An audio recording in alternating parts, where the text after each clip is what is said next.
Hey everybody. I've been getting interested in something called bullet journaling lately. So I decided that I would show to those who might be interested um, my bullet journals. Now, if you don't know what a bullet journal is, a bullet journal is basically a planner that you make yourself. It's very customizable and it doesn't require much. All you need is just a blank notebook. Most people use like dot grids or regular grids. You can use lined as well, which I did here.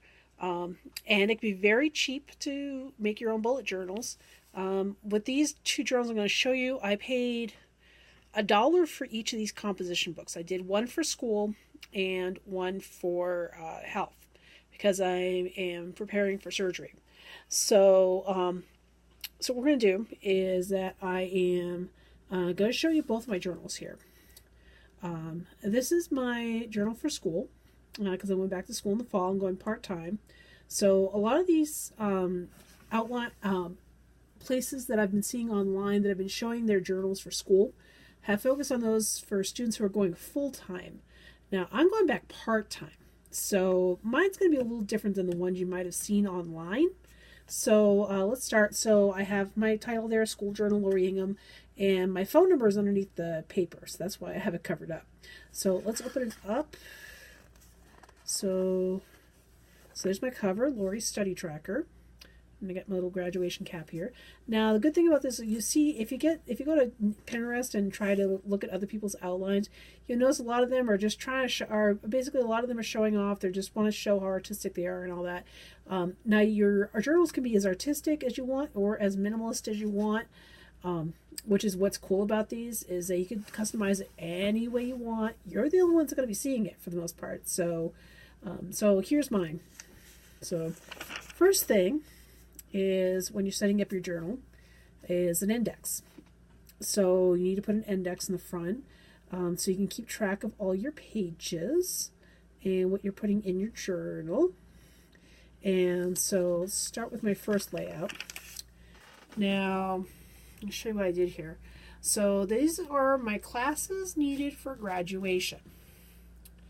Now, so on one side, I'll show you this side. Those are all my general education requirements.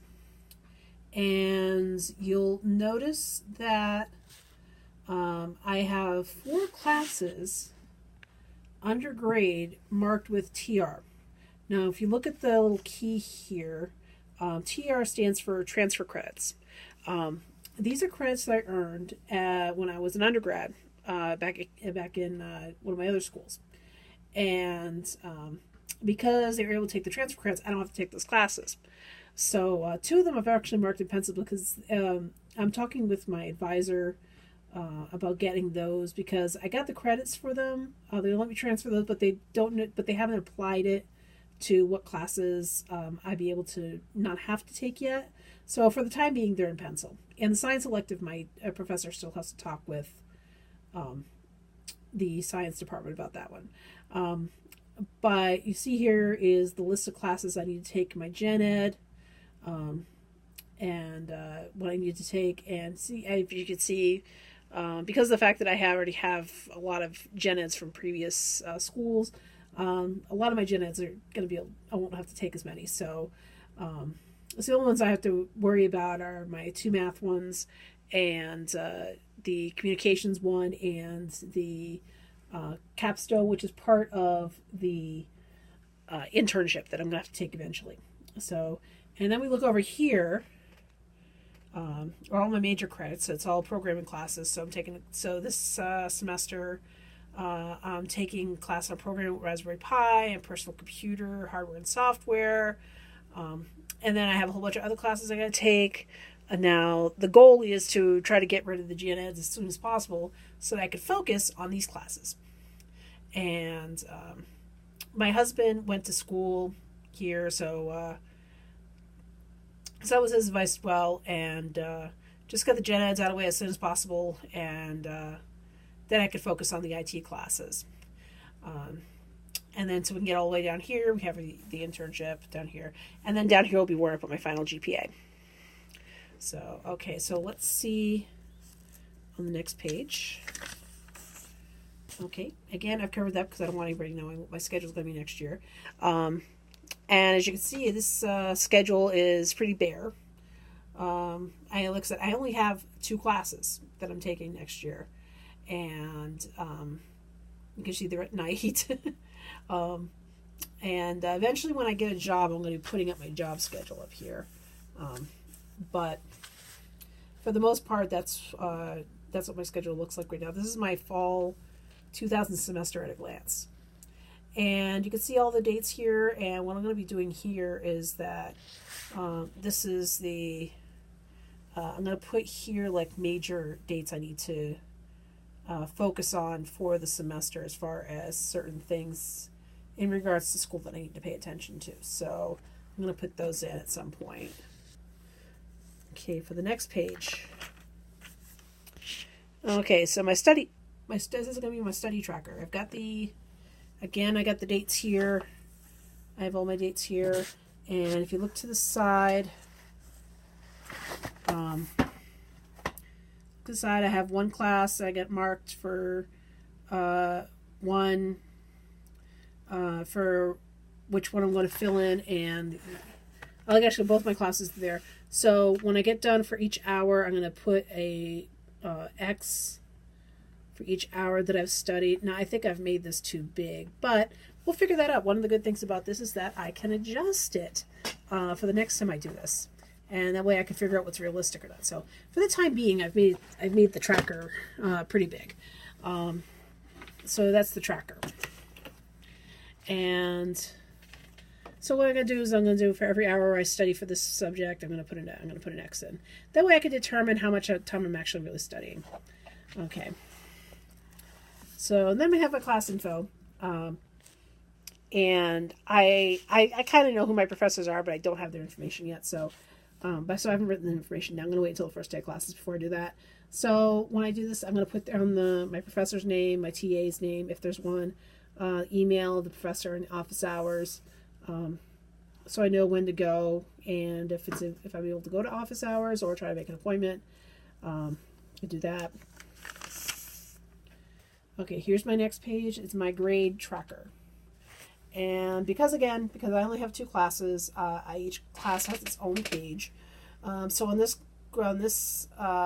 page is for my IST 103C, which is my Raspberry Pi class, and my 108C, which is my programming class.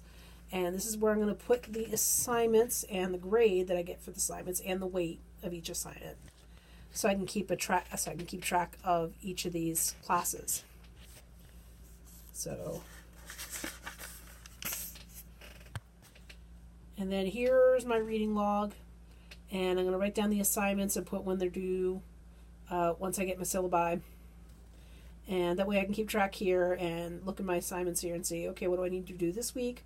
And then once I get done, I could see. So I got the assigned readings here, the class, it's for the due date, and when it's done. Okay.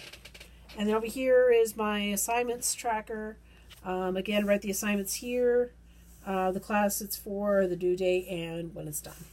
That way I can keep track and make sure that I'm doing everything I'm supposed to. And then week at a glance. So I'm going to do this every week, and I'll probably adjust it each week depending on what my hours. And I just realized I messed up when I told you what I was going to do the study tracker for. Here's where I'm doing the hours. The other one is when I'm doing the day. So each day that I study for that subject, I'll put it down. So here's going to be by the hour. So we got 1 hour, 2 hours, 3 hours, 4 hours, all the way down to 6 hours for the week. And if I need to extend it, I'll extend it. But right now, that's where I am on that.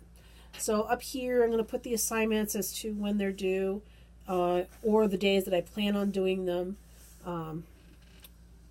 And see. So we got IST 103C and IST 108C. So each one will be for each class. I got my looking ahead, seeing what's due for the next week. And my little calendar to keep track of where I am. And the row that's highlighted is the week that I'm on. Okay, and then I have nothing else on beyond that. So I'm going to adjust that as we go. So that's my school one. Now, the other one I have is my health journal. So let's take a look at that. And there's going to be more post-it notes on this one because a lot's going to involve personal information. There's my cover health tracker. Again, my index. Okay. And here's my health stats. And so that's where I'm starting. And so underneath it, I have my weight, my height, not my height, but my weight and my measurements and all that. So that way I got a starting point for my health stats. Okay, and then we have my foods list here to remind myself to, one, limit my carbs to 130 grams a day, and to remind me which foods I should be eating, which I can eat sometimes, and which I should really limit while I'm trying to follow this diet. So so anytime foods are over here. I can eat these anytime.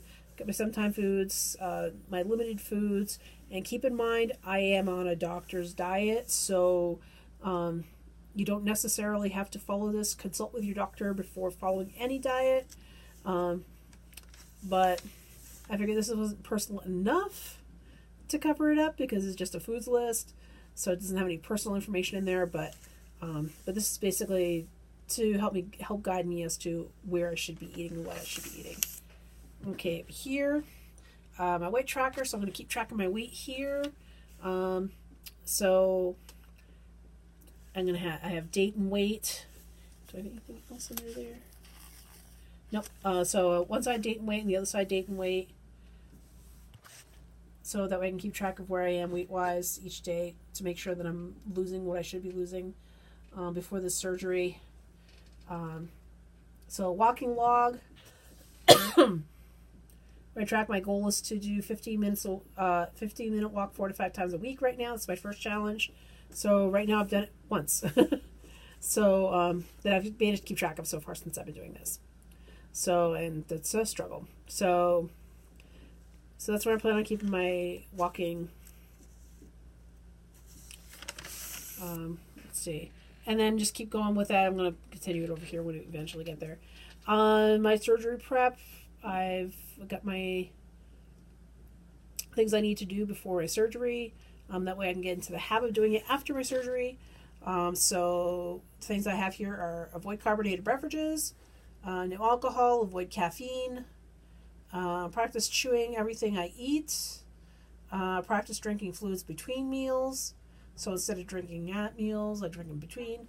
Practice sipping fluids throughout the day, and then exercise consistently, which I put in the biggest letters I possibly could to remind myself on that. And now we have my food log. And so down here, I couldn't remember what I did on Monday, so I didn't write anything down, but I do have the X's down here. Fluids, and then the rest is what I've been eating through the week. So, and then over here at the end of the week tomorrow, I'm going to put down just my general notes on this week in general and just kind of go from there. And down here, I also have my notes as to why I might have been eating that way that particular day. And I've already started, and you want to see a blank one. I've got a blank one here, which I started on Thursday, just so I'd be prepped. So that's what a blank one looks like. And then again, notes in general. So, okay, so those are,